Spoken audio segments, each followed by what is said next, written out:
Olá, aqui é Vitor Azevedo e você é muito bem-vindo, muito bem-vinda a essa conversa, a esse espaço de podcast que recebe com carinho o nome de Jesus Hoje, que é a minha tentativa de falar de Jesus de Nazaré a partir dos nossos dilemas do hoje, das nossas perguntas de hoje e das complexidades contemporâneas. Então, bem-vindo, bem-vinda e eu espero muito que faça sentido para você.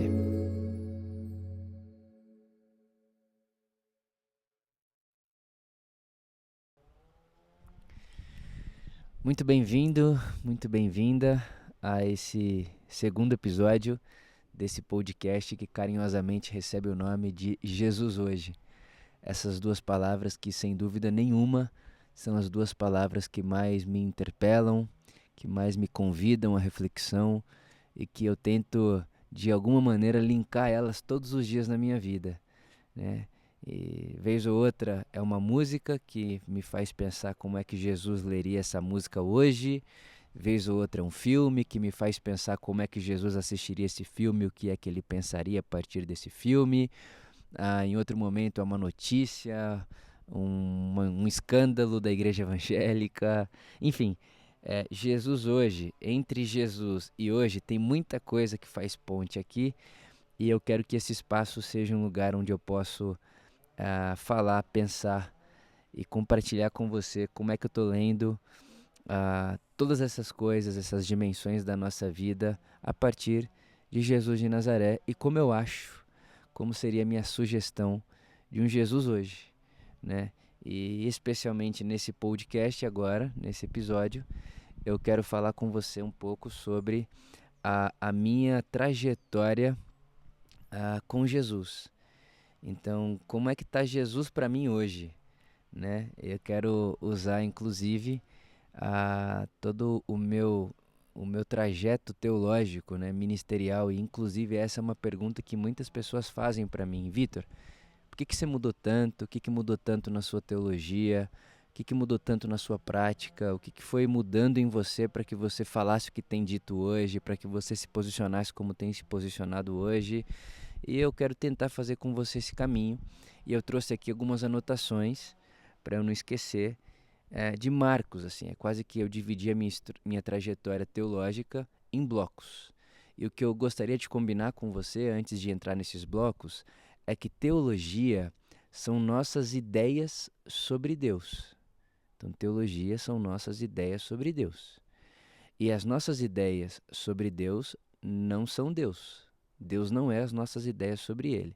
E que as nossas ideias sobre Deus, o que elas fazem é nos vestir, é como se a nossa teologia fosse uma roupa que a gente veste e a gente age no mundo, que as nossas reflexões, os nossos pensamentos sobre Deus, eles trazem para nós implicações práticas.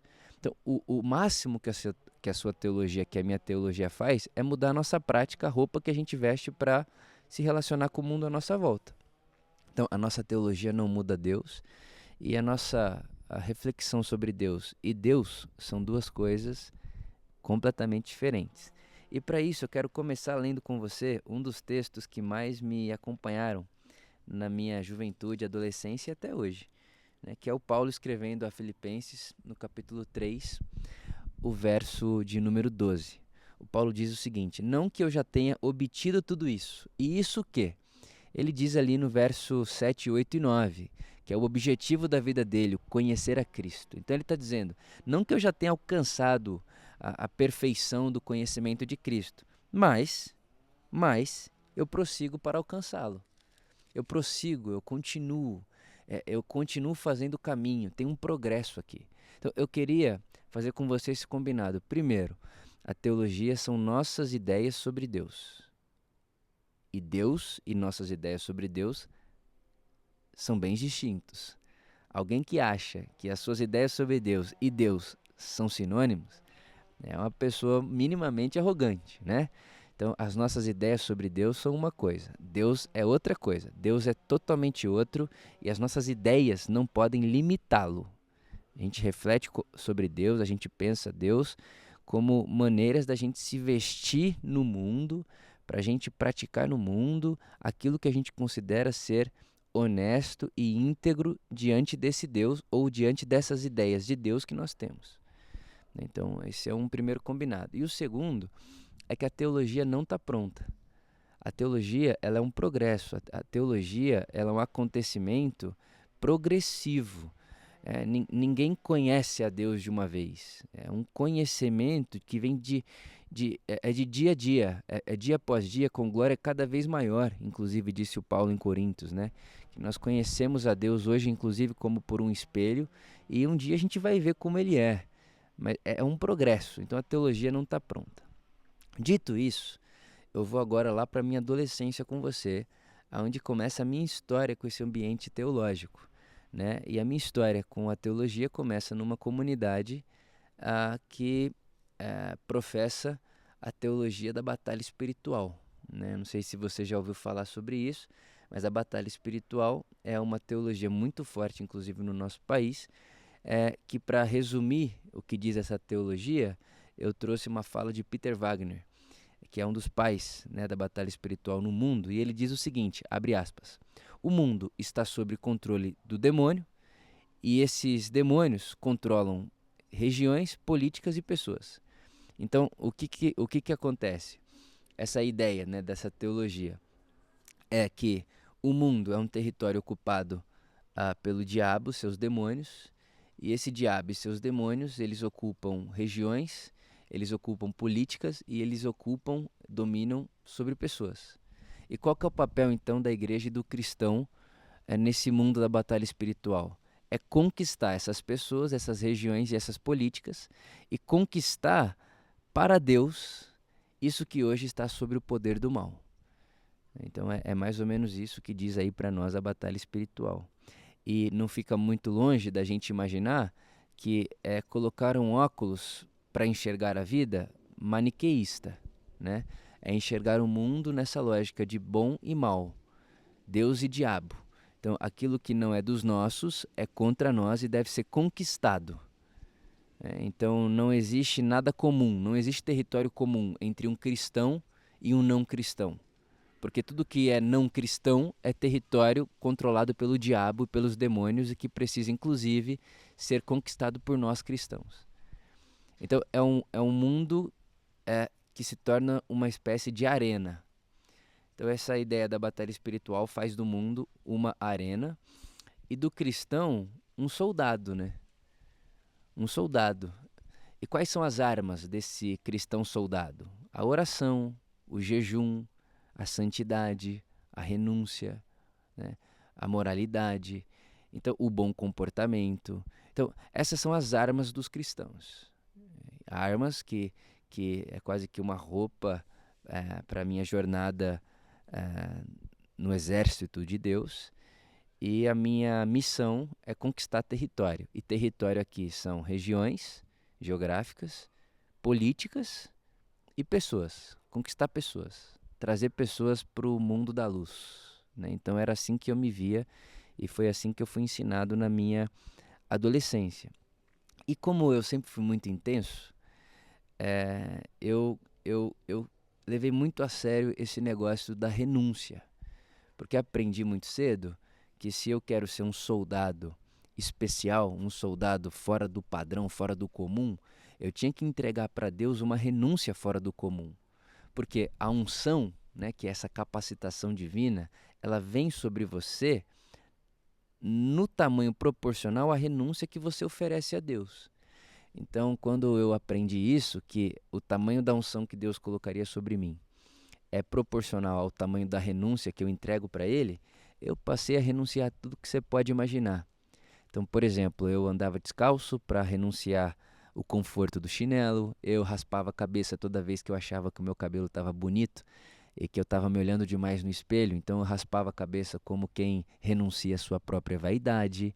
Eu não assisti a Copa do Mundo de 2014, que foi no Brasil, porque acreditava que seria uma renúncia grande, né? Porque imagina Deus olhando para o Brasil e tá aquelas 200 milhões de pessoas assistindo a Copa do Mundo no Brasil, inclusive, e tá lá o Vitor, um garoto, um jovem, orando e tal, e todo aquele negócio, baita renúncia. Então eu não assisti a Copa do Mundo no Brasil, E assim, a minha lista de renúncias é gigantesca, né? E tudo isso eu fazia porque eu queria me vestir bem como um soldado de Cristo, né? Eu queria me vestir bem como um soldado desse exército divino que vai conquistar o mundo para Deus.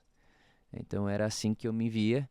E obviamente que se eu sou um soldado, quem é Deus para mim? Deus é o capitão. Deus é o capitão, eu sou o soldado. E as pessoas que estão à minha volta ou são meus aliados, exército junto comigo, ou são meu campo missionário, porque estão dominados pelo diabo, pelo mal e que precisam ser conquistados, né? Então era mais ou menos assim que eu me organizava ali no meu primeiro momento de percepção, né? De consciência de que eu estava fazendo teologia. E eu comecei a pregar muito cedo, né? Então, enquanto eu ainda convivia com esse bloco teológico, eu já estava em cima dos púlpitos. E uma das primeiras ênfases assim que a minha mensagem teve de maneira muito contundente foram ao redor de 3 palavras: intimidade, propósito e renúncia. Então eu escrevi até na parede do meu quarto na época: estabeleça a intimidade, entenda o propósito e aumenta a renúncia. O que era isso? Se relacione com Deus absurdamente, se entregue a Deus com toda a sua força. Porque quando você se entrega para Deus, você vai entender o seu propósito. E aqui, propósito é o que você deve fazer da sua vida. Inclusive, na época, eu acreditava que Deus tinha um livro lá no céu. Imagina isso. Deus tem um livro lá no céu que está escrito: Vitor vai nascer em 10 de novembro de 1994. E esse livro foi escrito antes da fundação do mundo. E aí Deus escreveu assim, ó: ele vai nascer em São Paulo, filho do Jefferson e da Soraya, e o trabalho dele, o chamado dele vai ser 2 pontos: ser pastor, ou ser psicólogo, ou ser engenheiro, ou sei lá qual profissão, qual o propósito que eu poderia ter vindo da parte de Deus. E que o meu papel na minha intimidade era acessar esse livro que Deus escreveu sobre mim, para que acessando esse livro eu não gastasse minha vida à toa, porque se eu me tornasse engenheiro e no livro de Deus estivesse escrito que eu seria psicólogo, as minhas obras seriam como palha e que não serviriam de nada. Pensa essa loucura. E aí quando você entende o propósito, aí você aumenta a renúncia, porque é a renúncia que vai dar capacitação para você cumprir seu propósito. Então, esse é o adolescente Vitor, e é assim que o Vitor começou a sua trajetória ministerial ali para os seus 14, 15 anos de idade. E aí eu trouxe aqui para você também uma frase, que é uma frase minha, tá? Eu preguei isso há 9 anos atrás. Vitor Azevedo, há 9 anos atrás, abre aspas. É necessário um voto especial, eu estou falando aqui do nazireado, um voto de nazireu, um voto de renúncia extrema. É necessário um voto especial para o nível daquilo que Deus tem preparado para o Brasil. Vitor Azevedo falando 9 anos atrás. Estou pregando na frente do meu pai e do meu melhor amigo, e eles sabem que eu já decidi que, se for por alguma parte em mim ser prejudicado, que seja o meu corpo, não o meu espírito. E aí eu comecei a falar que eu deixo de dormir, mas não deixo de orar, que eu deixo de comer, mas não deixo de ler a Bíblia, que eu deixo de mexer na internet, apago minhas redes sociais, mas não deixo de me relacionar com Deus e tal, e assim. E quando você assiste aquilo, quem olha na superfície assim vê uma beleza, né? Tipo, pô, um garoto, um jovem, desejando Deus e tal, mas nem imagina que na profundidade tem uma culpa, um medo, um senso de incapacidade, uma alta cobrança de si mesmo e obviamente que, sem contar, que esse jovem adolescente está tratando Deus como bolsa de valores, né? E está tratando Deus na lógica do mercado. Essa lógica de que quem planta colhe, essa lógica de que Deus pode se surpreender com o investimento que eu faço de renúncia, né, nas regiões celestiais, e aí ele se surpreende com o tamanho da minha potência econômica e espiritual e devolve para mim com unção e tal. Então quem olha superficialmente acha, pô, que bacana, que bonito, né? Mas se você olhar um pouquinho mais de atenção, vai perceber o tanto de gap e o quão isso é distante do Evangelho da graça de Deus, segundo Jesus de Nazaré. Então, renúncia, intimidade, entrega, avivamento, Enfim, tudo isso fazia parte da minha vida, né? E aí eu anotei aqui também quem eram os meus teóricos assim favoritos na época, né? Então, por exemplo, eu fiz o seminário da Palavra da Fé, né? O Kenneth Hagin, que é esse pai da Palavra da Fé no Brasil. Então ele estava sempre ali organizando meu pensamento.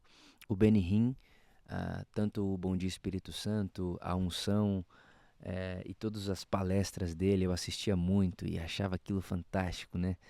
Eh, e ele falava que aquela unção que ele tinha, ele recebeu de Deus porque ele praticava a intimidade, a relação com o Espírito Santo e passava horas no quarto, então eu copiava o que ele falava que fazia para ter dentro de mim a mesma capacidade que ele tinha, enfim. É, também tinha o Lucinho Barreto nessa época da Lagoinha, era alguém que eu escutava muito, fui viajar com ele para o Haiti em 2014, André Valadão, enfim, todo aquele povo assim da Lagoinha eram para mim na época referenciais e teóricos que eu ouvia muito e sem saber, né, era uma teologia que eu praticava e que eu consumia e que me organizava como pessoa.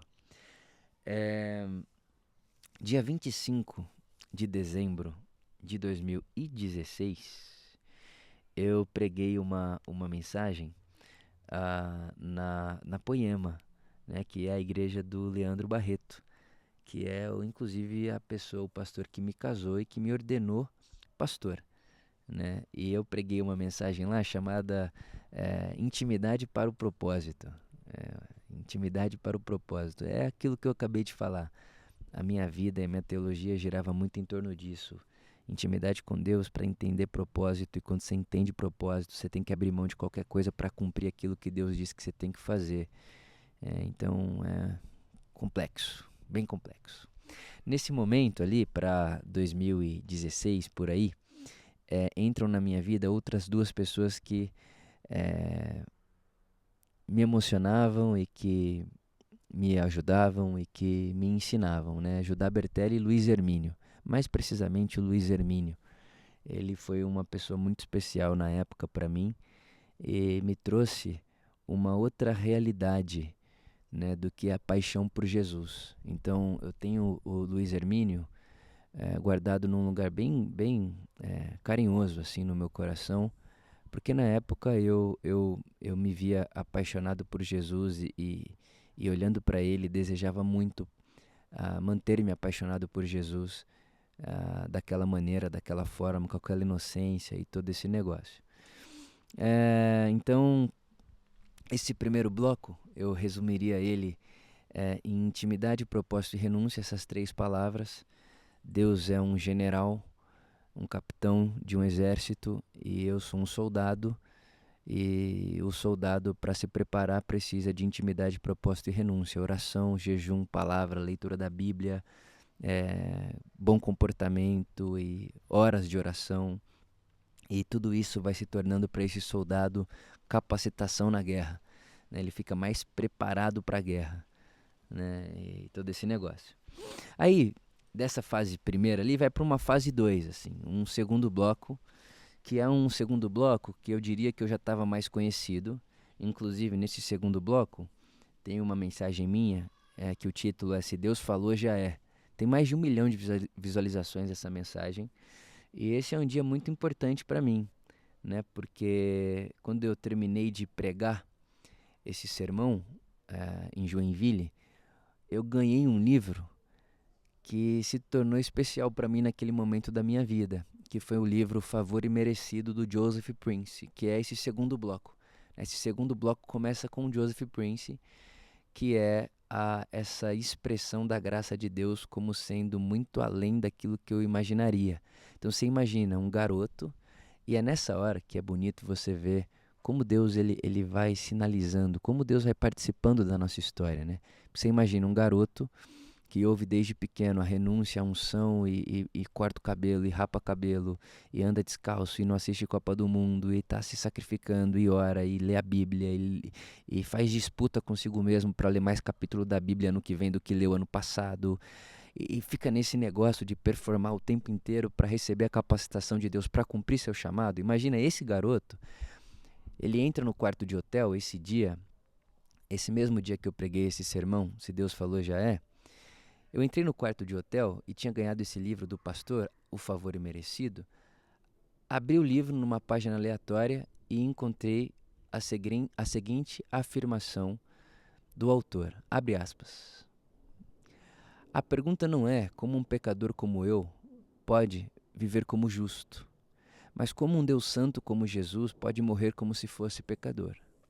É uma pergunta que o Joseph Prince faz e que, naquele momento, lendo essa pergunta, eu comecei a chorar compulsivamente. E assim, não foi um choro qualquer. Quando você olha assim a pergunta, você fala, tá bom, Vitor, mas o que você entendeu dessa pergunta aí, né? O que você viu nessa pergunta que te marcou tanto? Pois bem, o que eu vi nessa pergunta foi que eu ficava o tempo inteiro tentando ser um pecador que merecia viver como justo e que merecia receber a unção de Deus. E pouca atenção eu colocava na notícia do Evangelho que Deus, que é santo, santo, santo, se fez humano e se deixou morrer como pecador. Eu chorava porque eu percebi naquele quarto de hotel que a minha atenção prioritária estava naquilo que eu poderia fazer para receber a unção de Deus. E que essa lógica de nada tinha a ver com um Deus que tinha toda a unção do mundo, que se esvazia de tudo aquilo e se faz homem, humano, e se deixa morrer como pecador para dizer que me amava. Naquele quarto de hotel eu me dei conta de que o amor de Deus por mim era secundário no meu pensamento sobre o Evangelho e sobre Deus. E de que eu praticamente vivia a minha vida cristã sem pensar no amor de Deus por mim e pelo mundo. Porque eu estava muito ocupado pensando qual que é o próximo jejum que eu posso fazer, qual que é a próxima oração que eu posso fazer, qual que é o próximo livro que eu posso ler, como é que eu posso me preparar mais, porque eu sou um soldado e o general é Cristo, eu tenho que ir atrás do Cristo que é o general e eu tenho que estar bem preparado, eu tenho que estar bem vestido, a minha farda tem que estar alinhada para o propósito específico que Deus escolheu para mim. Era muita atenção nessa performance e zero atenção no amor de Deus por mim. Zero atenção na graça de Deus derramada sobre nós. Zero atenção nisso. E interessante que nessa mesma época eu fiz um caminho de ler a epístola de João uma vez de manhã, uma vez à tarde, uma vez à noite, né? Então são 5 capítulos, é um texto curto. Então eu lia 1 João inteiro de manhã, lia 1 João inteiro à tarde e lia 1 João inteiro à noite. E em um desses momentos eu estava no meu carro, eu lembro até hoje, um Palio vermelho, eu lendo o texto de 1 João e o autor diz o seguinte, que se nós amamos é porque ele nos amou primeiro. E eu já tinha lido aquele texto diversas vezes, eu já tinha visto aquilo diversas vezes, enfim. Já era um texto repetido para mim. Mas foi como se aquele dia eu tivesse tido uma experiência com o texto. É aquele dia que o texto sai do texto e se torna a palavra de Deus na sua frente, sabe? E eu pensei, poxa vida, de fato, eu estou gastando a minha vida toda para parecer alguém que ama a Deus, para ser alguém que ama a Deus. E tudo bem, mas eu não paro para pensar que eu sou aquele a quem Deus ama. Tipo, se eu posso amar a Deus é porque Ele me amou primeiro. Eu não pensava isso, eu não refletia isso. E ouça bem o que eu estou dizendo a você, não tinha tempo para isso na minha teologia. E aí eu te pergunto, que teologia é essa que não sobra tempo para refletir o amor de Deus por nós? Que teologia é essa que ocupa a nossa agenda imaginária, reflexiva e teológica com o que nós podemos fazer o tempo inteiro e não deixa espaço para a singularidade da fé cristã, que é a notícia de que Deus se fez carne porque nos ama e para vir a nosso encontro? Então, que teologia é essa? Então, você percebe, tem uma revolução acontecendo aqui, né? E foi quando eu comecei a ser chamado pelos pastores das igrejas de o pregador do amor e da graça de Deus. O meu vocabulário saiu de intimidade, propósito e renúncia e foi trocado por essas palavras: amor, graça e favor de Deus. Amor, graça e favor de Deus. Amor, graça e favor de Deus. Aí eu anotei uma outra data muito específica aqui, que é dia 14 de abril de 2018. Foi a última vez que eu preguei na ADVEC. Sim, eu preguei na ADVEC do pastor Silas Malafaia. Olha aí, né? Olha aí, eu tô me segurando aqui para não fazer piada e não quero soar desrespeitoso, mas também não quero que alguém ache que isso para mim é motivo de alegria. Então tento ficar aqui no meio do caminho, nem lá nem cá, tá bom? Então, nessa época, eu sou um garoto, um jovem, que está ganhando um bom dinheiro, inclusive. O meu primeiro livro, A Arte de Ver o Invisível, que mistura um pouco de graça com palavra da fé, foi um sucesso de vendas. As ofertas que eu recebia para pregar nessas igrejas são ofertas muito boas. Eu não conheço uma pessoa que, tendo a minha idade, ganhava o que eu ganhava por mês. Eu tô lá, né, pregando na ADVEC, e essa mensagem também está na internet. Você pode pesquisar Vitor Azevedo ADVEC Ousado Amor. E eu, assim, anunciei ali, naquele dia, em 2018, uma mensagem muito escandalosa, obviamente, para aquele contexto e para aquela época também. E aquela mensagem, para mim, naquele momento, era escandalosa também, que é essa ideia de que Deus não ama você porque você é hétero, Deus não ama você porque você não se... Na época eu falei alguma coisa de masturbação, eu lembro que eu falava, então você acha que Deus te ama porque você não se masturba? E aí você imagina você falar isso dentro de uma Assembleia de Deus no Rio de Janeiro, a ADVEC, enfim. E aí tratava muito, né, essa questão de Deus te ama porque Ele é amor. E isso é o que pode promover em você a libertação do pecado e tal, e todo esse negócio. Então, aquele dia, eu lembro que quando eu terminei o meu sermão, eu fui jantar com os pastores ali, e um dos pastores, eles perguntaram pra mim, né? Ô Vitor, o que você tá lendo, hein, pra tá falando essas coisas aí que você tá falando? O que você anda lendo? E obviamente que aquele foi o último dia que eu preguei na ADVEC, porque de fato eu achei que na época eu não imaginava, mas quando eu olho hoje eu penso, poxa vida, ali eu puxei o elástico de um jeito assim que não vai dar pra voltar.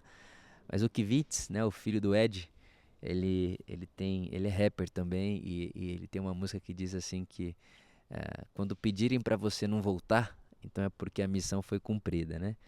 Enfim.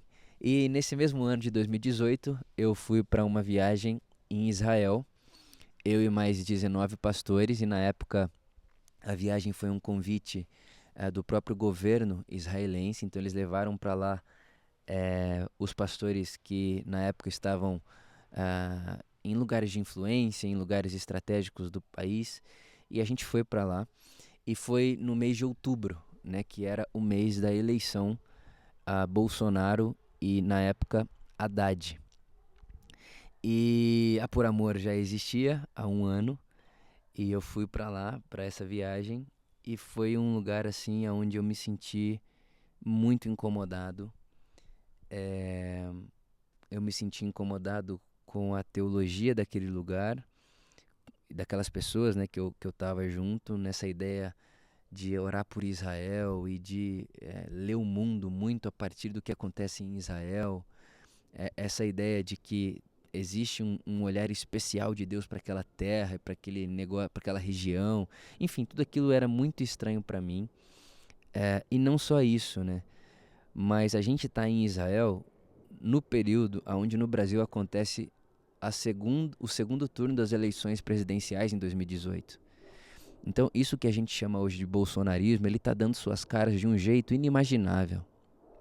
E na época, eu não só me incomodava com aquilo, mas eu não tinha palavra, eu não tinha expressão, porque todos aqueles homens, aquelas pessoas, e não só os que estavam em Israel, mas todo um país evangélico brasileiro se mobilizando como força e como quase que devotos a um político, a Bolsonaro, e tratando o Bolsonaro como salvação, como o único caminho de saúde para o país.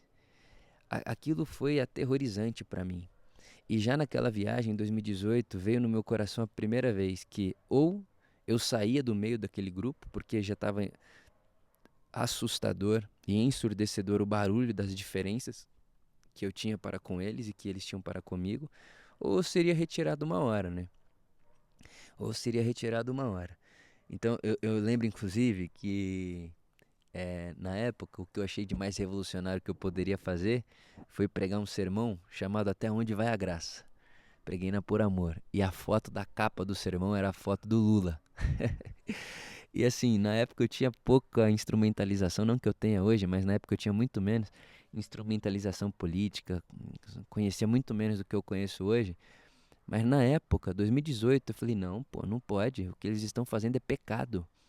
E não tô falando de Lula ou Bolsonaro, tô falando do púlpito da igreja manchado de idolatria, né? O púlpito da igreja manchado de idolatria ao poder, de idolatria a uma ideia de domínio do país a partir de um presidente cristão, que nem é cristão, que vai entender que confusão toda que é essa, mas o bolsonarismo, ele aparece ali para mim de uma maneira, obviamente que na época não nomeava isso dessa maneira, não sabia que isso se estenderia até os nossos dias atuais e que nem dividiria o país como dividiu, não só o país, mas a igreja e tudo isso.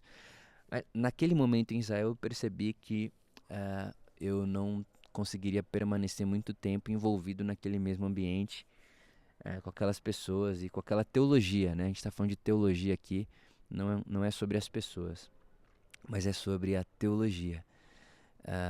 E 2019 foi quando eu comecei a ser desconvidado dos eventos e a ser colocado para fora de conferência ou outra por conta da mensagem da graça de Deus. Vale lembrar você que esse segundo bloco é esse bloco onde graça, favor e amor de Deus são o meu vocabulário principal, né? Então, alguns convites foram desfeitos porque eu estava exagerando na graça e porque eu estava sendo um pregador da hipergraça. Enfim, eu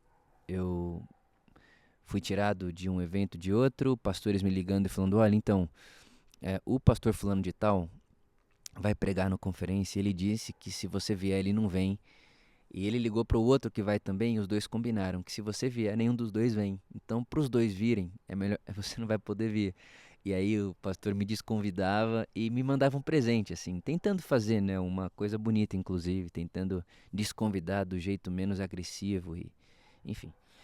Então ali eu comecei a ser desconvidado, a ser posto para fora por conta dessa ênfase na graça, no favor e no amor de Deus, né? E é nesse ano que eu lancei o meu livro Jesus Sem Mais, que é um texto que também na época soava muito revolucionário para mim, porque eu vou trabalhando no texto da seguinte forma: eu faço a pergunta, Jesus mais o dízimo? E aí é claro que no texto eu vou dizer, óbvio que não, é só Jesus.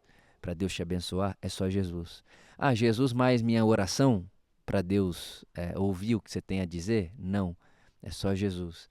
Ah, Jesus mais as práticas espirituais, que é aquela ideia da unção. Lembra que eu falei para você? Então, Jesus mais as práticas espirituais para que ele me use e apareça no mundo através de mim? Não. É só Jesus e sua graça mesmo. Tudo começa na graça de Deus e volta para a graça de Deus. Então, esse texto foi um texto que me arrumou muito problema. E claro que o assunto do dízimo, né?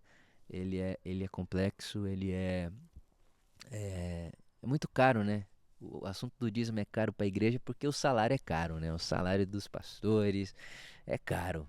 Então, o dízimo tem que continuar sendo um assunto caro para a gente continuar existindo como esse fenômeno tira dinheiro de pobre para enriquecer rico. E aí o dízimo tem que ser caro para isso continuar rolando. E também anotei, para não esquecer, esse foi um momento bem crucial, assim, acho que me marcou bastante.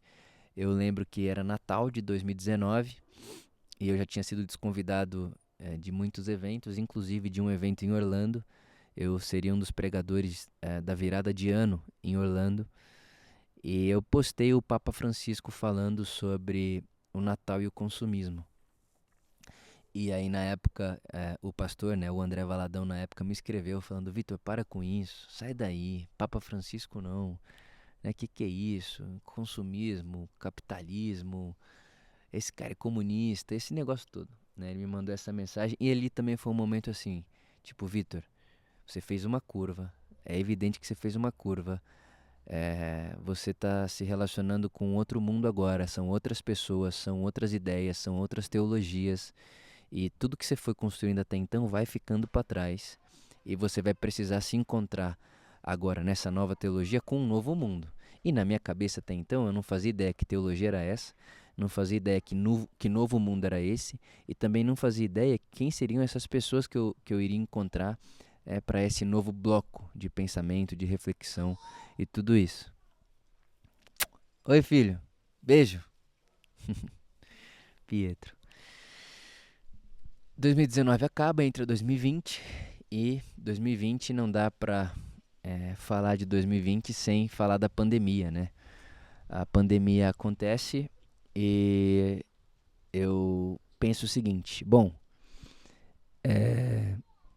a Por Amor fechou e eu gostaria muito que as pessoas que são membros aqui da comunidade se mantessem lendo a Bíblia, se mantessem acesas, né, na sua fé com Jesus e tal.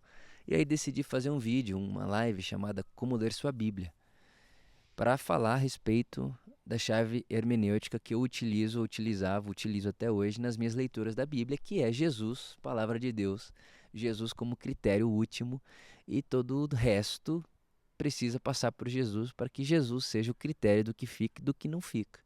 Né? Como se, na expressão do Caio Fábio, Jesus é como um filtro que ele filtra o passado. Então, o que ficou para trás, o que passa, só passa porque Jesus faz passar, e ao mesmo tempo Jesus projeta o futuro. Né? Jesus projeta o futuro porque ele é o nosso horizonte de possibilidade, de sonho de humanidade. Então, eu fui falar sobre isso. E aí eu utilizei essas expressões, que a Bíblia não era a palavra de Deus, que Jesus era a palavra de Deus, e que se Jesus não for tido como palavra de Deus, a Bíblia ela vai sendo utilizada para instrumentalizar a violência, para instrumentalizar a escravidão, racismo, homofobia, né? Inclusive a Bíblia sendo utilizada para instrumentalizar eleição de presidente, de extrema direita, e se fosse extrema esquerda também está errado. Não tem a ver com ideologia partidária que eu estou falando. Então eu comecei a fazer essa crítica da leitura da Bíblia e não imaginei que a repercussão que daria seria um cancelamento inimaginável. Inimaginável. No outro dia, de manhã, quando eu acordei, tinha mais de 14 mil comentários na minha postagem, no vídeo. As pessoas que trabalhavam na Por Amor e que viviam também trabalhando em outros lugares, em outras igrejas, ficaram muito preocupadas porque, poxa, você é da Por Amor, do cara que fala um negócio desse, aqui na nossa igreja você não volta mais.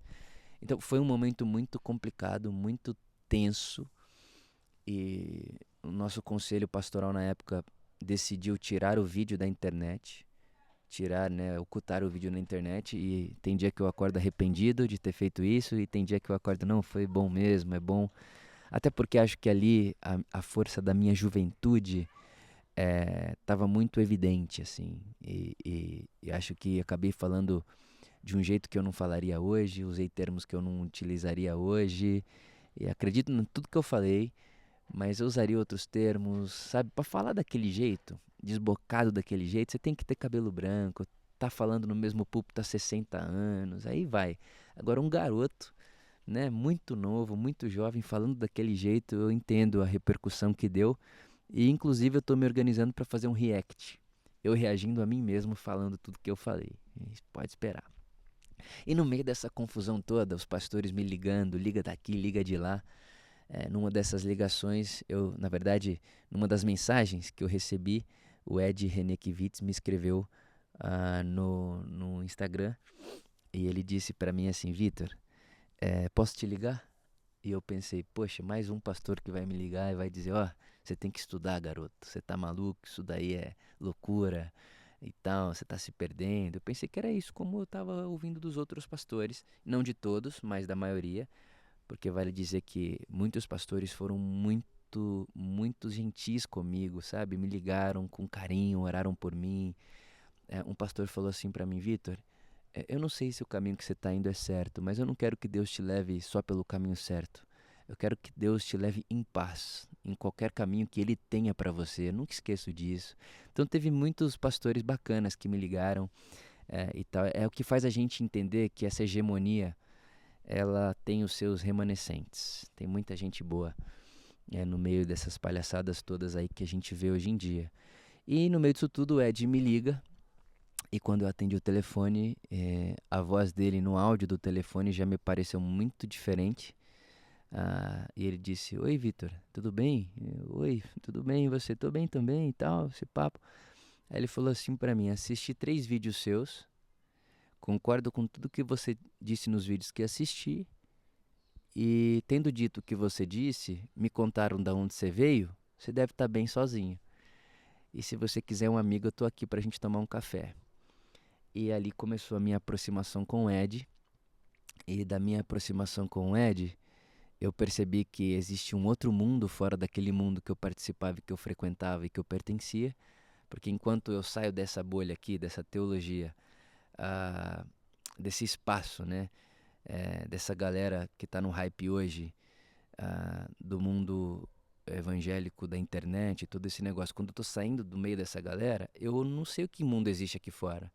E quando eu conheci o Ed, eu percebi que existe um outro mundo fora daquela bolha, assim, que existem outros mundos, outras tradições de fé, outras maneiras de refletir a fé. Inclusive, muita coisa que eu estava pensando e lendo, não era uma coisa que eu estava colocando de novo no nosso país, tinha outras pessoas fazendo aquilo e que eu só não conhecia, né? E que, graças a Deus, através da aproximação com o Ed, eu pude conhecer. E aí eu me lembro que naquele dia, o Ed, ele olhou pra mim e falou: Vitor, das coisas que me fazem dormir mal, isso é um primeiro encontro que eu tive com o Ed, né? Já não é mais pelo telefone, é um primeiro encontro presencial e tinha acontecendo pandemia, uma confusão, pessoal perdendo emprego, gente com fome, aquela cena do pessoal invadindo o caminhão de lixo pra pegar comida e tal. Ele olhou pra mim e falou assim: das coisas que me fazem dormir mal é que eu sou muito rico no nosso país. Pro nosso país eu sou muito rico, isso às vezes me faz perder o sono. E aquilo me encantou, me deixou maravilhado, e toda vez que eu conto, a sensação que eu tenho é a mesma. Eu fico maravilhado com essa história, porque eu não conhecia. Para mim, aquilo foi uma primeira menção de um pastor falando que dormia mal porque se achava rico. Até então, o que eu vi era o exato oposto, né?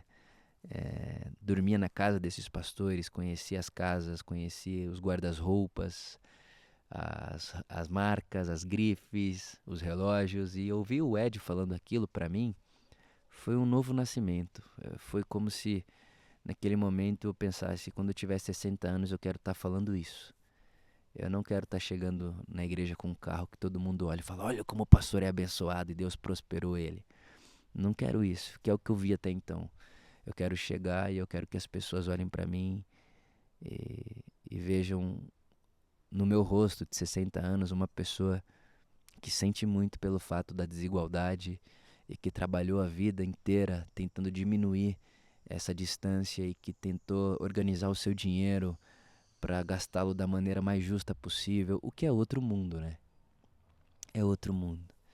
E 2020 para frente foi quando eu me envolvi de maneira visceral, intensa, com a teologia latina, com uma teologia feita a partir da América Latina, uma teologia não eurocêntrica, não americana, uma teologia que não passa a sua reflexão pelos Estados Unidos, principalmente, nem pela Europa, mas que nasce a partir do chão da América Latina, que é esse lugar do terceiro mundo, né?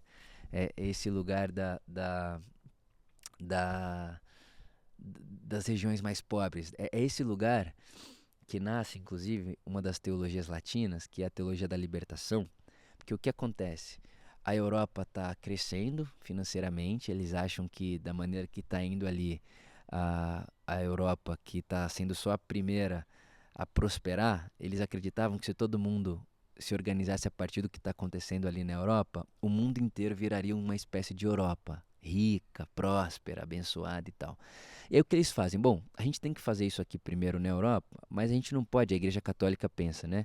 A gente não pode deixar os outros países desassistidos. Então eles mandam missionários para os países que a gente chama de latinos, né? E quando esses missionários chegam nesses países considerados de terceiro mundo, terceiro setor, eles percebem que, na verdade, a Europa só crescia como crescia porque deixava rastros nesses países de terceiro mundo. E que, na verdade, aquilo que estava acontecendo na Europa, aquilo que estava acontecendo lá de prosperidade, e que se chamava de prosperidade divina, na verdade era uma opressão ao povo do terceiro mundo. E aí eles olham e falam: Peraí, não, isso tá errado, isso aí não é avanço, isso aí é retrocesso. Né? Esse capitalismo maluco, selvagem, enfim, não é o assunto aqui agora. Mas aí daí nasce a teologia da libertação, que é uma teologia que pensa Deus a partir das pessoas do terceiro mundo, que é a gente que está pensando em esgoto a céu aberto. Por exemplo, eu li uma notícia hoje cedo que em Marajó, 15 colégios no Marajó, que é uma cidade do Brasil, uma região do nosso país, não tem saneamento básico. Então, como é que você pensa a teologia na França, em Paris? E como é que você pensa a teologia no Marajós? Você pensa diferente. Né? O ponto de partida do teólogo não é o texto bíblico, é a sua realidade. Ou vai dizer que tem como uma pessoa ler o texto bíblico sem que entre ela e o texto bíblico a sua realidade fale, o seu contexto fale. É daí que surgem as teologias negras, as teologias africanas, as teologias feministas, as teologias... Por quê? Porque na Europa antiga, quem faz teologia é homem branco rico. E o que um homem branco rico pensa além do texto é uma coisa. O que uma mulher negra e pobre pensa além do mesmo texto é outra coisa. Então foi quando eu me dei conta desse universo das teologias latinas, de uma teologia que tinha mais a ver com o Deus que sofre a pobreza do mundo e não um Deus que, alienado da pobreza do mundo, se assenta nas mesas rodeadas de luxo, de ouro, de púrpura e, inclusive, acreditando que essa mesa foi posta dessa forma porque Deus abençoou essas pessoas, porque Deus tem seus preferidos, ou acreditando que Deus abençoou essas pessoas porque essas pessoas pagaram o preço da renúncia, o preço da unção. É uma loucura imaginar que tem gente nesse exato momento sentado em mesa de ouro e acredita que Deus que pôs aquela mesa de ouro na casa dela porque ela orou, jejuou e pagou o preço. Porque Deus a abençoou. E que Deus abençoou a oração dela, e que Deus ouviu o clamor dela e prosperou a empresa dela em 1 milhão de vezes. E em contrapartida, tem lá as crianças do Marajó que ah, não tem esgoto, não tem saneamento básico. Então, esse encontro com a teologia latina foi visceral para mim, foi revolucionário. E sim, eu não consegui voltar mais a ser o mesmo. E aqui foi onde eu conheci a teologia da missão integral, obviamente, a teologia da libertação, John Sobrino, Juan Luiz II, é, é, o próprio Padilha, René Padilha, o Pagola, o José Maria Castilho, que foi, sem dúvida nenhuma, o autor mais citado no meu último livro, Humanamente Deus. E esses homens, essas pessoas, foram revolucionando as minhas ideias sobre Deus. E aí você lembra que eu disse lá no começo do episódio que a teologia, o máximo que ela faz é trocar sua roupa diante do mundo, porque ela não é Deus e ela não toca Deus. O que você pensa sobre Deus não muda Deus. O que você pensa sobre Deus muda você, muda a roupa que você veste para olhar o mundo e participar do mundo à sua volta. Então, quando eu vou para esse espaço de teologia latina, para esse espaço de uma teologia que parte de um contexto pobre, de um contexto periférico, de um contexto é, é, que não está flertando com essa ideia da prosperidade e da ideia de que a mesa farta é bênção de Deus, e que basta orar certo para ter o resultado certo. Quando eu estou nesse universo, nesse outro bloco da teologia, a minha roupagem para a vida muda. Muda completamente. Muda tudo, na verdade, né? Muda tudo. Eu mudo a roupa que eu uso. Eu, inclusive, comecei a ter muita vergonha das roupas que já usei. Roupa mesmo, física. Roupa, guarda-roupa. Comecei a ter muita vergonha das roupas que já usei. Enfim, eu comecei a a mudar o jeito que eu falo, que eu me porto, a como eu enxergo as pessoas à minha volta. Mudou tudo pra mim, na verdade, não, nada ficou da mesma forma, a não ser uma coisa, que de todo esse caminho, desses blocos, né? Então, recapitulando, o primeiro bloco, intimidade, propósito, renúncia. Intimidade com Deus para entender o propósito, aumentar a renúncia, para estar preparado para cumprir o que tem que ser feito. Segundo, amor, graça e favor de Deus. Olha, Deus te ama porque Ele te ama. A graça de Deus está sobre você porque a graça de Deus é de graça. Não tem o que você faça. Não tem essa de o que você fez para Deus pôr sobre você uma unção, uma graça. Não, a graça é graça. E por último, esse terceiro bloco, que é essa teologia pé no chão, sabe? Uma teologia mais contextual, uma teologia que se veste com a complexidade que é a vida, que é o mundo, que presta atenção nas estruturas sociais e que para de chamar de favor de Deus aquilo que é só privilégio social de homem branco, herdeiro, rico, famoso, né? Porque é muito fácil nascer filho de pai milionário e achar que foi Deus que me abençoou, né? Não faz sentido isso daí, na verdade. Ou se não, quando eu faço meu primeiro milhão, eu achar que foi Deus que me abençoou, e já que foi Deus que me abençoou, eu dei o dízimo, o resto eu faço o que eu quiser. Ao invés de pensar o que eu passei a pensar, por exemplo, com um autor chamado Donald Campbell, que escreveu O Reino de Ponta Cabeça. Ele falou o seguinte, que no caminho com Jesus, Jesus não pergunta para você o quanto que você deu. Ah, deu os 10% ou não. A pergunta de Jesus é o quanto está ficando só para você, só para os seus. Você percebe como muda? Então eu fui revolucionado, eu me tornei outra pessoa. E aí eu não queria terminar sem antes falar com você sobre alguns nomes de alguns autores, né? Que ocuparam esse espaço e que ocupam até hoje, inclusive são parte da minha biblioteca e que continuam me abençoando até hoje. Que são Carlos Masters, Karl Barth, Paul Tillich, George Montman, Juan Luís II, José Maria Castilho, cadê mais aqui? Rob Bell, me abençoou muito, Rob Bell. Richard Rohr, que é um movimento mais monástico, Anselm Green, o próprio Martin Luther King, né, que também tem essa teologia mais política, mais concreta, mais na realidade. O dono de Campbell, que eu falei agora aqui do Reino de Ponta Cabeça, enfim, são muitos os nomes e eu poderia ficar citando todos eles aqui, mas não é esse o momento. Eu quero inclusive provocar um podcast um dia só para falar de indicação de textos, mas eu dividiria a minha história nesses 3 blocos. O primeiro bloco, batalha espiritual, intimidade, propósito, renúncia e salvação aí para o céu, levar as pessoas para o céu.